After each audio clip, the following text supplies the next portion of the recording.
টকা জমা কৰি ভাল লগা বস্তু কিনাৰ আনন্দ কি সেয়া মাত্ৰ মধ্যবিত্ত ঘৰৰ ল'ৰা ছোৱালীয়েহে ভালদৰে বুজি পায়। মিছা কথা কৈ হিৰো হোৱাতকৈ সৎ পথত চলি সাধাৰণ হোৱাটোৱে বহু গুণে ভাল।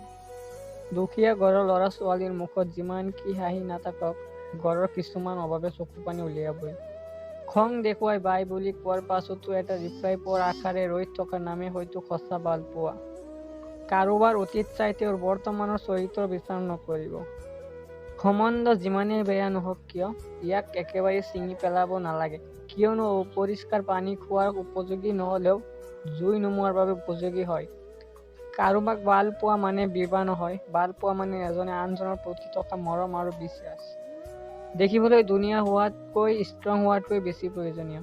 এজন মানুহে আন এজন মানুহক কৰা শ্ৰদ্ধা আৰু নাৰীক কৰা সন্মানৰ পৰাই অনুমান কৰিব পাৰি যে তেওঁৰ পাৰিবাৰিক শিক্ষা বহুত বেছিয়ে ভাল।